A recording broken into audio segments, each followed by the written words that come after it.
अस्सलामुअलैकुम। Straight talk में खुश आमदीद। आपके साथ मैं हूँ आयशा बख्श। वज़ीर आज़म शहबाज शरीफ ने काबीना इजलास से खिताब करते हुए कहा है कि हुकूमत की कारकर्दगी ने IMF को हैरान कर दिया है। मुखालिफिन ने ढंडोरे पीटे कि मिनी बजट आ रहा है। पहली बार चैलेंजिंग हालात में मिनी बजट नहीं आ रहा। वज़ीर आज़म ने कहा कि स्टाफ लेवल मुआहिदा होने पर सब मुबारकबाद के मुस्तहिक हैं। उन्होंने कहा कि IMF ने पिछले साल 9 खरब रुपए का हदफ दिया, इस साल 12.9 खरब रुपए का हदफ मुकर्रर किया गया है। टैक्स कलेक्शन में 26% इजाफा हुआ है। इससे पहले वफाकी हुकूमत और आलमी मालियाती फंड के दरमियान 1 अरब 30 करोड़ डॉलर के नए मुआहदे की खबर सामने आई। दोनों फरीकैन ने जारी 37 माह के बेल आउट प्रोग्राम के पहले जायजे पर भी इत्तफाक किया है। IMF बयान में कहा गया है कि IMF की टीम ने तौसीई फंड सहूलत के तहत 37 माह के तौसीई इंतजामात के पहले जायजे और इसके साथ साथ सस्टेनेबिलिटी ट्रस्ट के तहत 28 माह के नए मुआहदे पर पाकिस्तानी हुक्काम के साथ स्टाफ लेवल एग्रीमेंट किया है, जिसकी मजमूई रसाई 28 माह के दौरान करीबन 1 अरब 30 करोड़ डॉलर है। पाकिस्तान ने अक्टूबर में IMF के RSF से 1 अरब डॉलर की दरख्वास्त की थी। RSF के तहत फंडिंग उन ममालिक को फराहम की जाती है जो मुवाफ़क़त के जरिए आबो हवा की तबाहकारियों के खिलाफ लचक पैदा करने के लिए आला मयार की इस्लाहात का अहद करते हैं।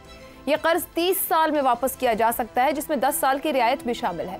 IMF की रिपोर्ट के मुताबिक गुज़िश्ता 18 माह के दौरान पाकिस्तान ने चैलेंजिंग आलमी माहौल के बावजूद मैक्रो इकनॉमिक इस्तेहकाम की बहाली और एतमाद की बहाली में नुमाया पेशरफ्त की है।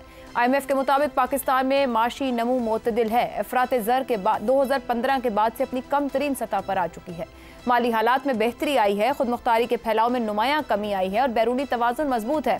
ताहम IMF बयान में यह भी कहा गया है कि अजनास की कीमतों में गैर यकीनी आलमी मालियाती हालात सख्त होने या बढ़ती हुई तहफ़्फ़ुज़ पसंदी जैसे मनात में इजाफा हुआ है। इस तरह के खतरात पाकिस्तान की मुश्किल से हासिल करदा मैक्रो इकनॉमिक इस्तेहकाम को नुकसान पहुँचा सकते हैं।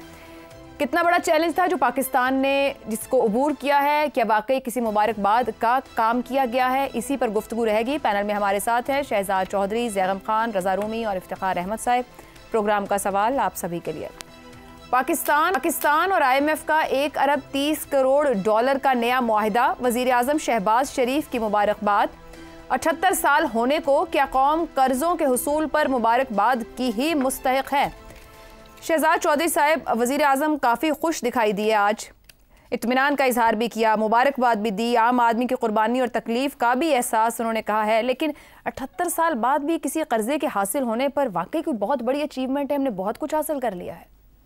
तो गालिब ने कहा था ना कि कर्ज की पीते थे मैं और समझते थे कि हाँ रंग लाएगी हमारी फाका मस्ती एक दिन। ये वैसे शहबाज शरीफ साहब को ये शेर भी याद कर लेना चाहिए और अपनी तकरीरों में इसको बारहा कोई ना कोई मौका ढूंढ के इसको ज़रूर बोलना चाहिए। मेरे ख्याल में पाकिस्तान के लिए और उनके लिए एक बहुत अहम सबक है कि कर्ज की मै पीते पीते कब तक हम अपने आप को मदहोश रखेंगे और उसके बाद फिर कहेंगे कि किसी दिन हम बेहतर हो जाएंगे। बुनियादी चीज़ें हैं। अगर आपको अपने पाँव पे खड़ा होना है एज अ मईशत और एज अ मुल्क, तो अपने अखराजात को कम करना होगा। अगर अखराजात नहीं कम कर सकते तो महसूलात को बढ़ाना होगा। यानी ये कोई जरिया नहीं हो सकता कि आप कर्ज लें और उससे अपना निज़ाम चलाएं, अपनी गवर्नमेंट को चलाएं, अपने बाकी मामलात को चलाएं, रियासत को चलाएं या बाकी अपने जो हुकूमती सिलसिले हैं उनको चलाएं। ये नहीं हो सकता कि आपके वज़ीरों की तनख्वाहें, कैबिनेट के वज़ीरों की यहाँ से यहाँ बढ़ जाएं और आम आदमी तक, ज़ाहिर है आप कर्ज आम आदमी के नाम पे लेते हैं। जो कर्ज लिया जाता है वो आम आदमी के लिए लिया जाता है और इस वक्त जो उसका असर ये है कि जो आज से कोई 2 साल पहले 3 साल पहले अगर कोई 1.25 लाख या 1.5 लाख पीकस हमारे ऊपर कर्ज था, तो आज तकरीबन 3 लाख पीकस, यानी हर पैदा होने वाला बच्चा अपने सर पे 3 लाख कर्ज लेके पैदा होता है। तो बुनियादी हमारा मसला ये है कि हम कर्ज के ऊपर जी रहे हैं, कर्ज की वजह से ही हमारे मामलात हैं। अब क्या करना चाहिए इसके लिए? ये भी तो ठीक है, ये तो हमने नोहा बहुत दफ़ा पढ़ा है, ये हमारा मसला भी है। इसलिए करना क्या चाहिए? 3 ही चीज़ें हैं। आपको डॉलर कमाने हैं। डॉलर कैसे कमाए जा सकते हैं? रेमिटेंसेज हो सकती हैं। इस साल हो सकता है कि हम 36-37 अरब पे पहुंच जाएं। बड़ा कमाल होगा अगर हम वहां तक पहुंचे। इससे भी ज्यादा जाना चाहिए। जो मुल्क हैं वो इससे भी ज्यादा अपनी रेमिटेंसेज कर रहे हैं हमसे, छोटे मुल्क जो कम आबादी वाले। फर्क क्या है कि वहां के जो लेबर फोर्स हम बाहर वो जो बाहर चाहती है वो वोकेशनल ट्रेनिंग के साथ स्किल्ड मैन पावर होती है, स्किल्ड लेबर फोर्स होती है। उनकी कीमतें, उनको तनख्वाहें बेहतर मिलती हैं, वो ज्यादा पैसे घर भेज सकते हैं अपने रिश्तेदारों को, अपने घर वालों को। तो इसलिए पहला काम तो ये हमें करना पड़ेगा और इसको हो सकता है 5, 7, 10 साल लग जाएं, ये सिखाना कि अगर बाहर जाके आपने कोई मजदूरी का काम भी करना है तो उसके लिए आपकी ट्रेनिंग बेहतर होनी चाहिए। दुबई में अब पाकिस्तानियों की कोई जरूरत नहीं है, क्योंकि वहां पर उस किस्म की जो तामीरात थी जिसके ऊपर के उठा के चीजों को लगाना पड़ता था, अब हट के अब हर चीज मैकेनाइज हो चुकी हुई है। तो इसको फर्क करना पड़ेगा कि हमारी लेबर क्यों अब कम से कम तर होती जा रही है उन मुल्कों में जो कि ट्रेडिशनली हमारा काफी स्ट्रॉन्ग मेन स्टे रहे हैं। दूसरी बात, एफडीआई, फॉरेन डायरेक्ट इन्वेस्टमेंट कैसे आएगी? दहशतगर्दी चल रही है, कशीदगी है, माहौल में कशीदगी है, दहशतगर्दी को खत्म करना पड़ेगा, सुकून नहीं है, लोग कैसे इन्वेस्ट करें, कैसे पैसा लेके आए? फिर प्रोजेक्ट्स कुछ ऐसे होने चाहिए जिनके अंदर पता लगे। रेकोडी की खबर आज थी, एक अच्छी खबर है कि चले उसमें कम से कम काम तो हो रहा है, चल तो रहा है। सीपेक वाले रुक गए हैं, वो कहते हैं हमें यकीन नहीं है कि आप मामले को आगे लेके जा सकते हैं। तो ये जब तक मामला तय नहीं होंगे, आपको बाहर से डॉलर भी नहीं आएंगे, पैसा आएगा तो पैसा और कमाया जाएगा। और फिर एक्सपोर्ट्स, फर्क देख लीजिए, वियतनाम 9 करोड़ की आबादी, पाकिस्तान की कितनी आबादी? 25 करोड़। 9 करोड़ और 25 करोड़। हम कितनी एक्सपोर्ट करते हैं? 35 अरब की एक्सपोर्ट हो जाए डॉलर की साल में, तो हम कहते हैं वाह वाह वाह, क्या कमाल हो गया कि हमने 35 बिलियन डॉलर्स को टच कर लिया।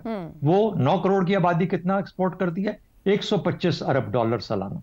ये फर्क है मईशतों में, ये फर्क है कौमों में, ये फर्क है जो कि आपके मामलात को सुलझाएगा। तो वज़ीर आज़म साहब को ये बातें भी साथ साथ याद रखनी चाहिए।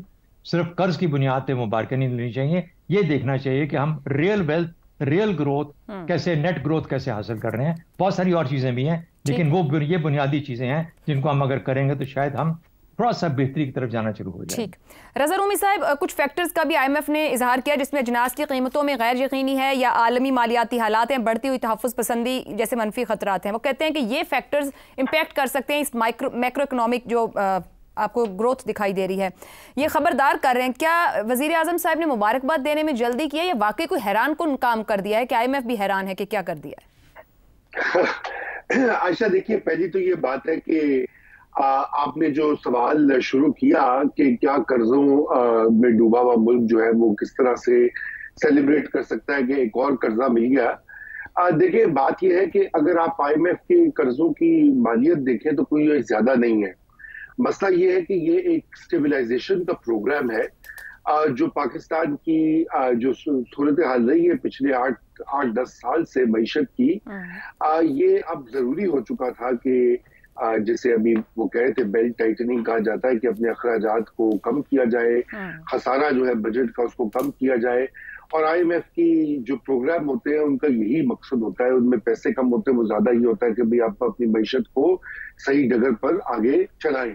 तो उस लिहाज से तो ये एक मैं समझता हूँ कि कामयाबी है इस गवर्नमेंट की, क्योंकि अगर आपको याद हो तो पाकिस्तान बिल्कुल डिफॉल्ट के दहाने पर पहुंच चुका था और खुदा ना खास्ता अगर दिवालिया निकलता पाकिस्तान का तो फिर श्रीलंका वाले हालात जो हमने देखे या और लातीनी अमेरिका में कई ममालिक में ऐसा हुआ है, तो वो तो एक जैसे कहना चाहिए इंतशार पैदा होता है। तो उस लिहाज से तो ये एक अहम डेवलपमेंट है। अब क्या ये अवॉइडेबल है? बिल्कुल अवॉइडेबल है। जैसे अभी शहजाद साहब ने कहा कि अगर हम अपने इस्लाहात लाएं और अपने तालीमी कतई कलामी की माजरत रज़ा रूमी साहब, ये इस्लाहात ही तो सबसे बड़ा मामला है। ये शर्तों के साथ, पाबंदियों के साथ हम उतना ही काम करते हैं जितना वो कर्ज देते हुए हमें कहते हैं कि ये आधा कदम इधर चल लोगे तो इतना मिलेगा, एक कदम वहां ले लोगे तो इतना मिलेगा। इन ट्रू सेंस तो हम किसी भी तरह के रिफॉर्म्स किसी भी सेक्टर में नहीं कर पाए हैं। जी, हकीकत यही है।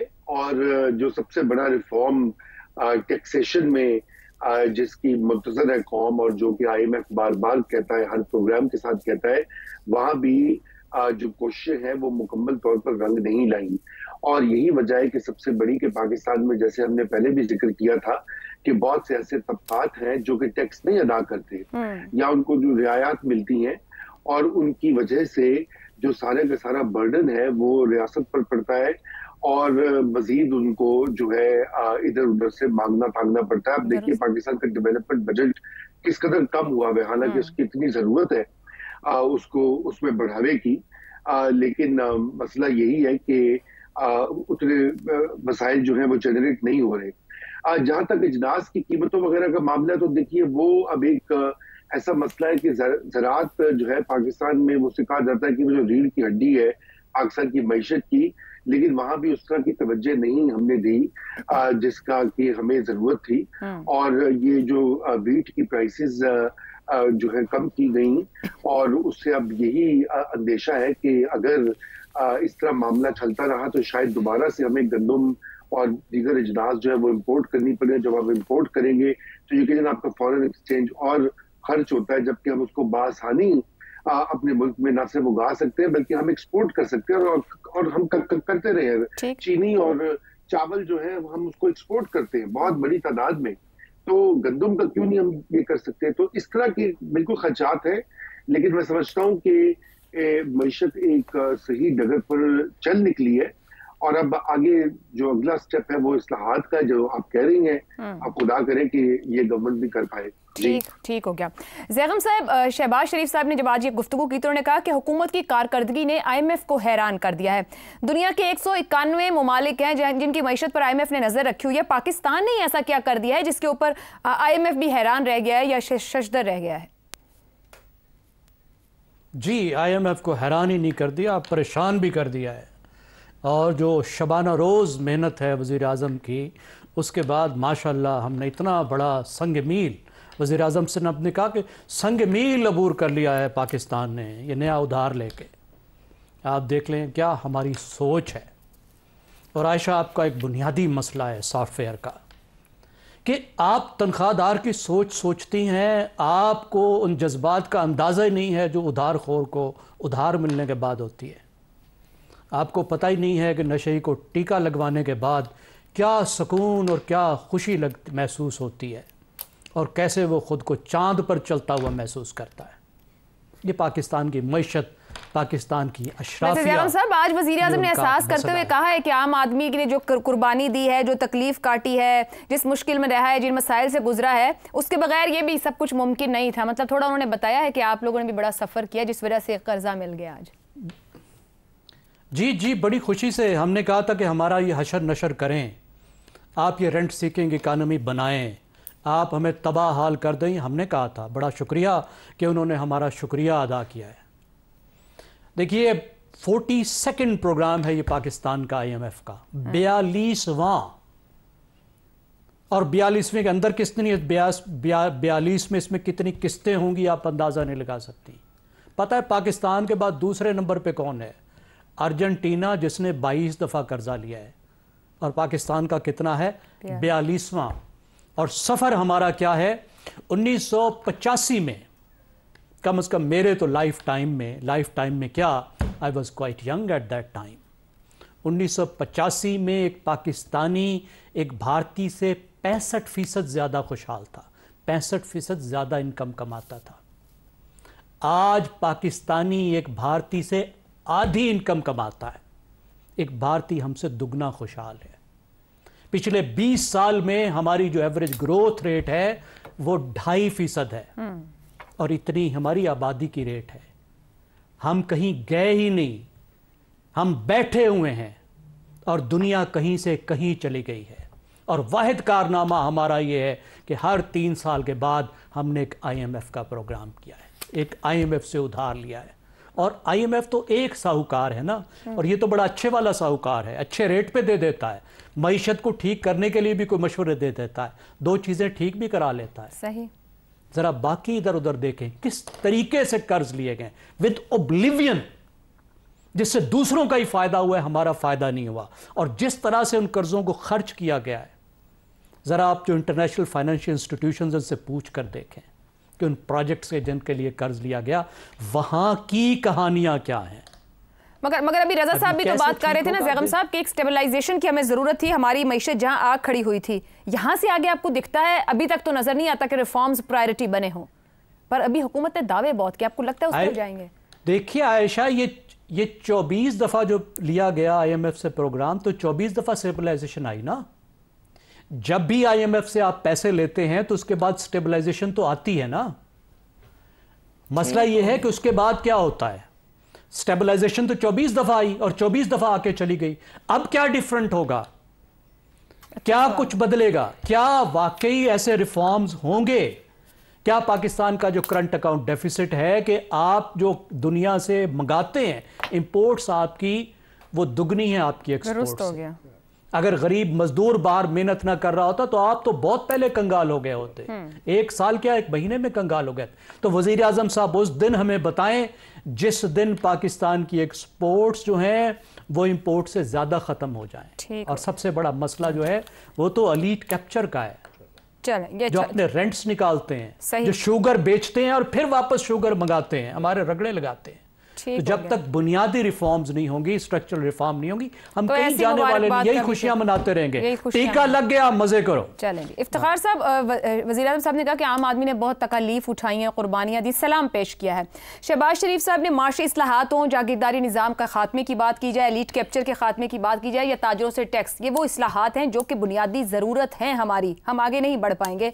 एक और IMF मुआहिदा लाकर आम आदमी की कुर्बानियों को सलाम कब तक चलता रहेगा? पहली बात तो है कि ये इस बात की अलामत है कि आलमी इदारे पाकिस्तान की मालियाती पॉलिसियों पर इत्मीनान का इजहार कर रहे हैं। ये तो अब दुश्मन भी मान लें और मुखालिफिन भी मान लें।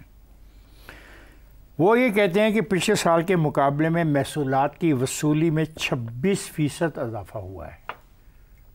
तो अगर वो कह रहे हैं और ऐसा हुआ है तो मैं ये उनकी कामयाबी समझता हूँ। सर, सारा तनख्वाहदार तबके की जेब वो कहते हैं कि उनका कहना है कि खरबों रुपए के जो टैक्स के मुकदमात अदालतों में ज़ेर इल्तवा पड़े थे उसमें से 34 अरब रुपए के ख़जाने का आमदन हुई है।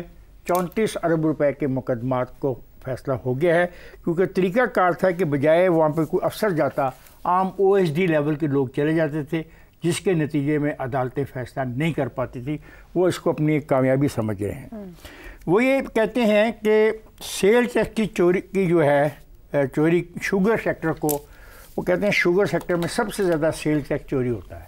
अब उन्होंने इस चैलेंज को कबूल किया है प्राइम मिनिस्टर ऑफ पाकिस्तान कि मैं खुद इसकी निगरानी करूंगा। चीनी की कीमत तो फिक्स ना करवा सके, पूरा रमजान गुजर गया। मुझे नहीं पता वो क्या करते हैं। आपके मैं तो बता रही हूं जो हो रहा है मार्केट में। आपका सवाल क्या है? अच्छा, और उनका मौक़िफ़ क्या है? क्योंकि इतना पढ़े लिखे अगर आप भी होते, मैं भी होते, हम यहाँ ना बैठे होते, हम कहीं और बैठे होते।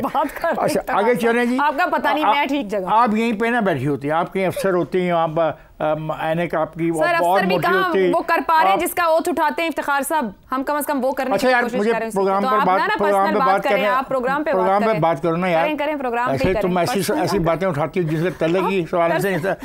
अच्छा, उन्होंने कहा कि शुगर मिल्क सेक्टर को मैं खुद देखूंगा जहाँ सबसे ज़्यादा चोरी होती है। फिर उन्होंने एक बात बड़ी इंपॉर्टेंट कही है, उन्होंने कहा कि हम तमाम तर अपनी तवज्जो इस बात पर ला रहे हैं कि कोई पैसा जो बाहर से ज़ाया हो रहा है सिस्टम में से, इस सिस्टम को दुरुस्त बनाया जाए। और गुज़श्ता साल रवा माली साल के इब्तदाई 3 महीनों में वो कहते हैं 12 अरब रुपए के सेल्स टैक्स की वसूली का फ़र्क है। और ये पहली बार हुआ है कि सेल्स टैक्स जो शुगर इंडस्ट्री से जो है ना मिला ज़्यादा है। और माली साल के अख्ताम पर 60 अरब रुपए का इजाफी सेल्स टैक्स वसूल करने की तवक्को है। अब उनकी पॉलिसीज़ हैं, ये उनका प्लान है। तो इस बात की अलामत है कि मालियाती अदारे भी तो ये देख रहे हैं ना, हम मुखालफत ज़रूर करें, हमारी गुर्बत ख़त्म नहीं हो रही, हमारी बेरोज़गारी ख़त्म नहीं हो रही, हमारी महंगाई ख़त्म नहीं हो रही, चीज़ें जो रोज़ हम मार्केट में ख़रीदते हैं वो महंगी हैं, ये अपनी जगह हकीकत। लेकिन ये जो 4 लफ्ज़ उन्होंने बोलने हैं ये भी हकीकत है। और बकौल ज़ैगम के पता नहीं कितने मुल्क लेते हैं, तो जो जिनसे हम कर्ज लेते हैं उनकी नज़रें भी तो हमारे पास हैं ही नहीं हैं। तो अगर वो इस पर मुतमिन हैं और हम डिफ़ॉल्ट से आगे आ गए, ये बात ज़ैगम साहब भी मानते हैं, मैं भी मानता हूँ, आप भी मानती हो कि पिछले साल इन्हीं दिनों में हम खड़े थे कि डिफ़ॉल्ट में जा रहे हैं। आज हम बाहर अगर आए हैं और आलमी अदारा जो हमें कर्ज दे रहा है उस पर वो मुतमिन है कि ये पैसे वापस करने की सलाहियत रखते हैं, तो it is a positive move. लेकिन ये बात बड़ी ज़रूरी है, 3 फिक्रे में कहना चाहूँगा।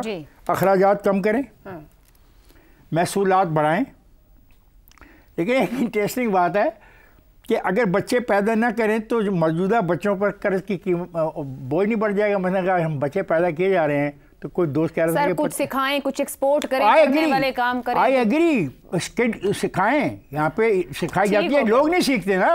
अब लोगों पे कानून साजी करें लोगों को कहते हैं तरखान बनो, बढ़ई बनो, लोहार बनो, काश में आओ, जमीन काश करनी सीखो। बिल्कुल जिम्मेदारी लेनी पड़ती है, तो नहीं आते हैं वो इजी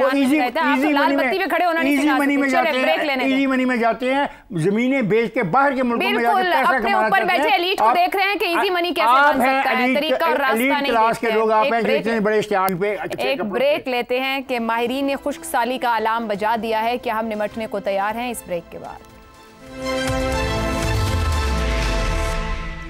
प्रोग्राम में एक बार फिर खुशामदीद। महकमा मौसमियात ने पंजाब, सिंध और बलूचिस्तान में मामूल से कम बारिशों के बायस खुश्क साली अलर्ट जारी कर दिया है।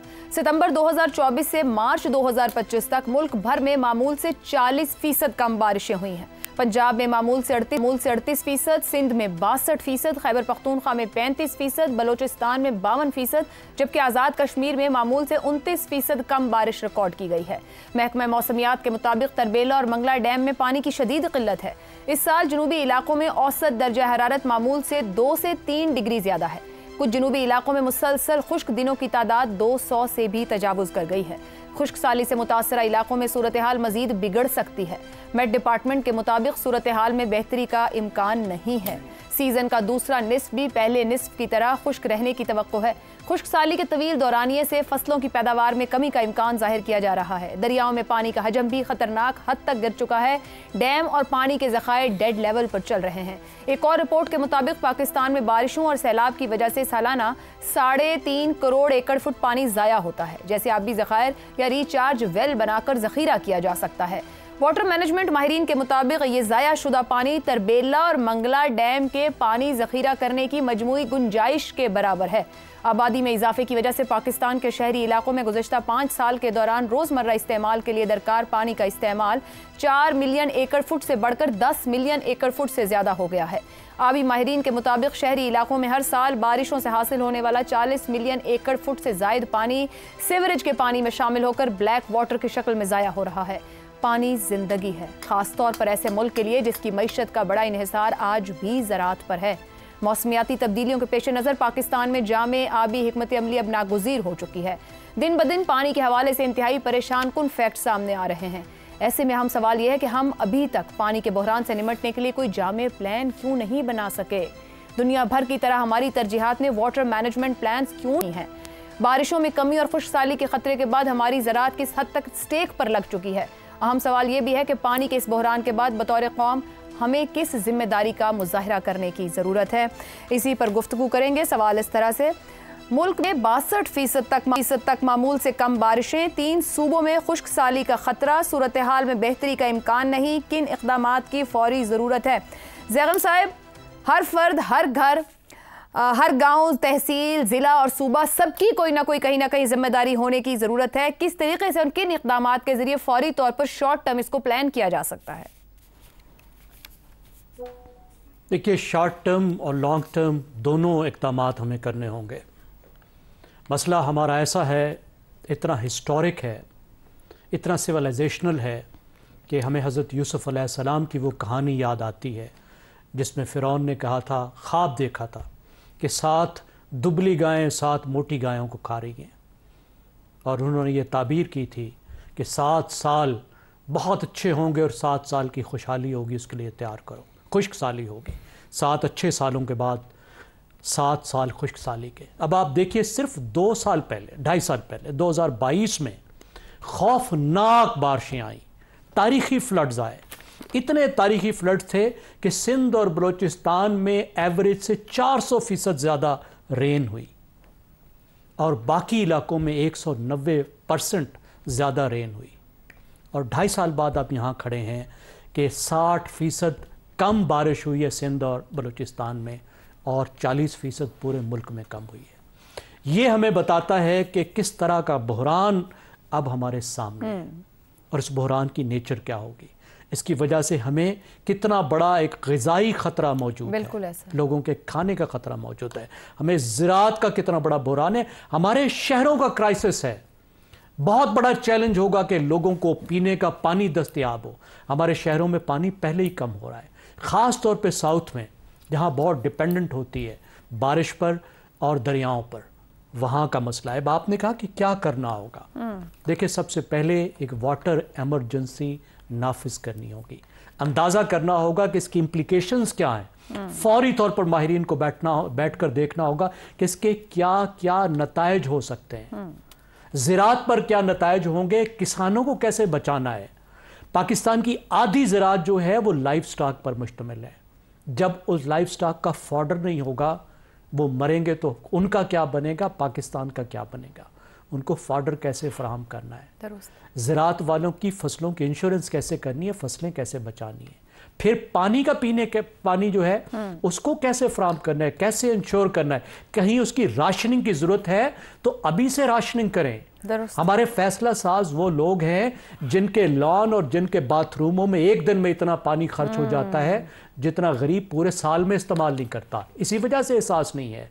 तो कैसे आप राशन करें, कैसे ये जो बड़े बड़े लॉन हैं उनके स्प्रिंकलर्स बंद करें और मीटरिंग करें, शहरों के पानी को बचाएं, रिचार्जिंग के प्लान करें, कैसे एक एक बूंद का हम हिसाब लगाएं, तो फौरी करना है। उसके बाद फिर लॉन्ग टर्म जो पानी की प्लानिंग है वो अपनी जगह हमने करनी है कि जो आगे जो मुसीबत आ रही है अगले सालों में, दहाइयों में, 50 साल में, 100 साल में, उसके लिए हम कैसे तैयार करें। ठीक हो गया। इफ्तिखार साहब, ज़राई मुल्क हैं, पानी ज़ेर ज़मीन पानी पर हम डिपेंडेंट हैं, पानी कम हो रहा है, ये खुश्क साली की कहत साली की तरफ हमें ना ले जाए, सब कुछ ही स्टेक पर लग रहा है। क्या हम तैयार हैं इससे निपटने को? नहीं, बिल्कुल तैयार नहीं है। मैं बिल्कुल जैगम के साथ इत्तफाक करता हूँ। बिल्कुल हम किसी चीज़ के लिए भी तैयार नहीं है और ये बड़ा अफसोसनाक अमल है। और कहा जाता है, अखबारी बयानात की हद तक तो कहा जाता है, लेकिन हकीकत बिल्कुल मुख्तलिफ है। मसलन जो रेन वाटर है, रेन वाटर हमारे पास 2 डैम्स के बराबर है। झीलें बनाकर इस रेन वाटर को कम से कम इसलिए इस्तेमाल किया जा सकता है कि अंडरग्राउंड वाटर लेवल हमारा बढ़ जाए, जो बिल्कुल ख़त्म होता जा रहा है। इस अमल को भी करना इनके करीब नामुमकिन नज़र आता है, एक बात। दूसरी बात, ये जो हम लंदन में आप अपने लॉन में बिला वजह पानी नहीं दे सकते, आपको इजाज़त नहीं है। हमारे पास गोल्फ कोर्सेज हैं, हमारे पास बड़े घर हैं, हमारे पास पानी को जिस तरीके से हम इस्तेमाल कर रहे हैं घास की खूबसूरती के लिए, वो भी कमाल की चीज़ है। अब हमें ये सोचना पड़ेगा कि कौन सी फसलें सोचें अभी से कि अगर पानी नहीं मिलता तो कौन सी फसलें उगा के हम अपनी ज़राअत को मुकम्मल तबाही से बचा सकते हैं। मसलन कितनी खौफनाक बात की है जैगम ने, बहुत छोटी बात लगती है। जैगम ये कहता है कि अगर तुम्हारे पास पानी नहीं होगा, तुम्हारे पास चारे की फसल नहीं होगी, अगर चारे की फसल नहीं होगी तो तुम्हारे जो जानवर हैं वो क्या खाएंगे। जब वो जानवरों को फसल नहीं होगी चारे की, उनको खुराक नहीं मिलेगी, उनकी डेथ हो जाएगी, तो 2 नुकसान हैं। एक हमारा गोश्त कम हो जाएगा, एक हमारा दूध कम हो जाएगा। मतलब एक चीज़ दूसरी चीज़ से मुंसलिक है पानी के सारे मामले में। ये बहुत संजीदा मामला है और इसको हर सतह पर देखना चाहिए। लेकिन सिर्फ बहुत पूरे अखबार के इश्तिहार आएंगे और आ रहे हैं कि मत इस्तेमाल कीजिए, ये जो वॉशिंग अपना करते हैं कारों की मत करें, गलियों में पानी को मत मैं पढ़ रहा हूँ, लेकिन अमली तौर पे कुछ भी नहीं हो रहा। हम गंदे पानी को साफ करने की सलाहियत को इस्तेमाल कर नहीं रहे। जो 2 बड़े शहर हैं कराची, लाहौर, मुझे बताएं कि आज तक गंदे पानी को साफ करने के लिए कहाँ पे कौन सा प्रोजेक्ट है। लाहौर में हम शुरू करना चाह रहे हैं, कहाँ है वो प्रोजेक्ट। कम से कम उस पानी को जो बचाएंगे वो हम किसी और मकसद के लिए इस्तेमाल कर लेते हैं, भला पीने के लिए नहीं। यूरोप में तो पीने के लिए भी इस्तेमाल होता है, कोई ऐसी बात नहीं है। और दूसरी बात है कि लाहौर शहर में कोशिश हो रही है, तमाम शहरों में होनी चाहिए, खुदा के वास्ते बारिशों के पानी को बचाओ, रेन वाटर को बचाओ, झीलें बनाओ, बड़ी बड़ी झीलें बनाओ ताकि ये पानी ज़ाया ना हो, ज़मीन में जाए, रिचार्ज कर लो और पानी से की जो किल्लत है उससे बच जाओ। एक ब्रेक के बाद गुफ्तगू आगे बढ़ाएंगे। प्रोग्राम के आखिरी हिस्से में एक बार फिर खुशामदीद। शहजाद साहब, मुल्क में 62% तक मामूल से कम बारिशें हुई और मेट डिपार्टमेंट कह रहा है कि दूसरा निस्फ भी खुश्क रहेगा और कोई सूरत हाल में बेहतरी का इम्कान नहीं है। क्या इक़दामात फौरी ज़रूरी हैं? जो ना किए गए तो हम मज़ीद नुकसान की तरफ जाएंगे। आयशा, एक तो ये कोई नई चीज़ नहीं है जो हमें आज हमारे यहाँ आज पता लगा ना, या आज अखबारों में आया या 1-2 दिन से आ रहा है। बात यह है कि ये चीज़ तो पिछले कोई चंद माह से या इस साल के शुरू में जो लोग पढ़ते हैं मौसमों को इंटरनेशनली, वो इसके बारे में ये बता रहे थे कि इस तरह होगा। अब अगर आपको 5-6 माह या 1 साल पहले तक ये पता था कि इस तरीके से ये सीजन ऐसा आएगा या ऐसा वक्त आएगा, तो आपने उसके लिए क्या तैयारी की? इसके चंद असरात, बाकी ज्यादा बातें तो हो गई। $5 अरब की कपास पाकिस्तान इस साल इंपोर्ट करेगा, यानी वो कपास जो आपके यहाँ पहले आप बनाते थे, जो उगती थी, उसके बाद उसको एक्सपोर्ट करते थे, अब वो आप इंपोर्ट करेंगे $5 अरब। जितना आज हमने मुबारक दिया ना, ये सारी की सारी, इससे बहुत सारी, शायद 50 गुना जो है वो सारी की सारी इधर निकल जाएगी, आप यहाँ पे ज़ाया कर देंगे। आने वाले सीजन में चावल और गन्ना, ये दोनों अपनी जो कीमत होती है उससे बहुत कम देंगे। गंदम की जो कीमत, जो पिछला सीजन गुजर गया, अभी जो चल रहा है, इसके अंदर गंदम जो आएगी, इसके अंदर कम से कम 30 लाख टन हमें इंपोर्ट करनी पड़ेगी, वो नंबर बनाने के लिए जो हमारी कफालत के लिए काफ़ी होते हैं। तो ये हैं मसले जब हम मौसमों को नहीं देखते, जब उनको जांचते नहीं हैं। अब चंद सवाल, हमारे मुल्क में कितने ओशनोग्राफर्स हैं जो कि जो ओशंस को पढ़ते हैं, वहां पे देखते हैं टेम्परेचर्स क्या है, उससे अंदाजा लगाते हैं कि लानीना है या एल नीनो है, क्या इफेक्ट आएगा, और अगर ये इफेक्ट आएगा तो मौसम में तब्दीली और बारिशों में क्या तगय्युरात आएंगे। कोई हैं लोग, और नहीं है तो फिर क्यों नहीं है? वाटर साइंस, पानी एक साइंस है, वाटर साइंस के कितने PhDs हैं हमारे पास, हैं भी या नहीं? हमारे यहाँ यूनिवर्सिटी में ये सब्जेक्ट पढ़ाया भी जाता है या नहीं पढ़ाया जाता? नहीं पढ़ाया जाता तो हम बाहर लोगों को ट्रेन कराते हैं इन चीजों के अंदर, नहीं कराते तो क्यों नहीं कराते? अगर वो हों तो वही शायद हमें इस रास्ते पर लगा दें। उसके बाद रिसोर्स एलोकेशन कितना है? $1.3 अरब आज वज़ीर आज़म साहब ने बताया कि क्लाइमेट चेंज की मद में मिल रहा है पाकिस्तान को, जिसके शादाने हमने बजाय। अब सवाल यह है कि ये $1.3 अरब क्या वो पॉन्डेजेस या वो जो पानी जखीरा करने की जगह हैं जिनका कि इफ्तिखार साहब बार बार जिक्र कर रहे हैं और बारहा हम सब शोर मचाते हैं, क्या वो हम देखेंगे? या इसके बराबर पाकिस्तानी रुपी फिर से प्रिंट होगा, और प्रिंट होने के बाद हमारी जो इन्फ्लेशन है उसको बढ़ाता हुआ हमारे लोगों के बीच में फिर बट जाएगा, जो बड़े बड़े आपके एलिट्स हैं उनके अंदर। और ये जो $1.3 बिलियन है, ये वैसे का वैसे पड़ा रहेगा, इसके बराबर आप रुपया लेके ये अशियाँ कूटते रहेंगे, या इसको इस पानी पे लगाया जाएगा जखीरा करें। जब आपको ये पता है कि मुझे इस वक्त हम लानीना के अंदर हैं, सर्दियों में बारिशें कदरे ज्यादा होंगी, मौसम इस तरीके से बदल रहे हैं वगैरह वगैरह, तो उसका असर हमें खरीफ की क्रॉप पे आएगा। तो आपने उसके लिए क्या तैयारी की? जब बारिशें ज्यादा होती हैं तो बहुत पानी आता है, जब बहुत पानी आता है तो उसको फिर पकड़ना चाहिए, जखीरा करना चाहिए। ये तीसरा सबक है जो सीखने वाला है हमारे सियासतदान व लीडरशिप को। ये तो पता लग गया कि बहुत बारिश होती है तो बहुत पानी आता है, पानी को जाया नहीं करना। तो ये है सबसे बात। मेरे ख्याल में हमारे यहाँ एक्सपर्ट्स जो होते हैं इन चीजों के, वो बदकिस्मती से नहीं है, होने चाहिए, ताकि हमारा फिर एक ऐसा आप सेंटर बनाएं जो कि आपको इस तरफ आपका ध्यान लगाए। क्लाइमेट चेंज, इसको मौसमों को पढ़ना, बारिशों को देखना, पानी की जरूरियात को देखना, ताकि वो आपकी पॉलिसी को गाइड कर सके। ऐसा भी कोई हमारे यहाँ सेंटर नहीं। ठीक हो गया। रजा रूमी साहब, अगर एक्सपर्ट्स नहीं है, हमें पता नहीं, मगर दुनिया में रिसर्च भी हो रही है, टेक्निक्स भी हैं, इनोवेशंस भी हैं, और वो इन सब चीजों से गुजर भी चुके हैं और हल भी निकाल चुके हैं, हम फॉलो क्यों नहीं कर लेते किसी मॉडल को लेके? हमारी तरजीह ही नहीं है कि हमें पानी बचाना है, पानी का इस्तेमाल कैसे करना है, ये ना सिखाया जाता है, ना पढ़ाया जाता है, ना किसी की तरजीह है कि तवज्जो करनी है। आयशा, आपने खुद ही अपने सवाल का जवाब दे दिया है। असल बात ही तरजीहात की है। ये तरजीहात जो हमारी अशराफिया जो पाकिस्तान को रूल करती हैं और पाकिस्तान की तकदीर का फैसला करती हैं, उनकी तरजीहात में ये शामिल ही नहीं है। ये पानी की किल्लत का जो है, अभी जिक्र हो रहा था कि कई महीनों से पता था, मैं तो ये कह रहा हूँ कि कई सालों से इसका तस्करा हो रहा था। बहुत से आलमी इदारे इसके ऊपर रिपोर्ट शाया कर रहे थे। खुद पाकिस्तान में जो लोग हैं, साइंसदान हैं या दीगर माहौलियात या क्लाइमेट के ऊपर नजर रखते हैं, वो भी इस तरफ तवज्जो दे रहे थे। सबसे पहले तो ये बात है कि ये इस वक्त पाकिस्तान का संगीन तरीन मसला है। पानी की जो किल्लत है, चाहे वो ज़राअत के शोबे के लिए हो, ह्यूमन कंजम्पशन के लिए हो, वो आगे बढ़कर और भी इस कदर शदीद होने का इम्कान है। अगर अभी से हमने कुछ ना किया कि यकीन जानिए बाकी तमाम मसाइल पीछे रह जाएंगे। रही बात दूसरी कि हमारी जो सूबाई हुकूमतें हैं, हमारी जो फेडरल गवर्नमेंट है, वहाँ इस तरह के इदारे मौजूद हैं। प्लानिंग की पूरी मिनिस्ट्री मौजूद है, फिर प्लानिंग एंड डेवलपमेंट हर सूबे में मौजूद है, कर नहीं कुछ रहे। क्योंकि करना उनका ये होता है कि वो डे टू डे जैसे कहते हैं वो मैनेजमेंट करते हैं, फायर फाइटिंग करते हैं, अपनी सियासी जो पेट्रोनेज होती है उसकी तरफ उनकी तवज्जो होती है। जो देर पा मसाइल हैं पाकिस्तान को, जो लाहक है पाकिस्तान की अगले आने वाली नस्लों को, उनकी तरफ तवज्जो सिफर के बराबर है। और तीसरी बात यह कि ये जब तक हमारी सियासी पार्टियां जो हैं और अब सियासी अशराफिया जो हैं वो, क्योंकि देखिए ये लॉन्ग टर्म प्लान्स हैं, ये एक हुकूमत का काम नहीं है, ये एक वज़ीर-ए-आज़म का काम नहीं है, ये एक वज़ीर-ए-आला का काम नहीं है, इसके ऊपर मल्टी पार्टी कंसेंसस की जरूरत है। और बदकिस्मती से वो तो आपस में बात करने को तैयार नहीं है, तो उन्होंने क्या ही कंसेंसस करना है इस मुल्क की बड़े बड़े मसाइल के ऊपर। तो यकीन जानिए ये सबसे जिसे कहते हैं अफसोसनाक और डिप्रेसिंग। तो ये कहना भी काफी ना होगा कि वाटर इमरजेंसी की जरूरत है, कि हमें एहसास ही नहीं कि हम कहाँ खड़े हुए हैं। प्रोग्राम से इतना ही, इजाजत दीजिए, अल्लाह हाफिज।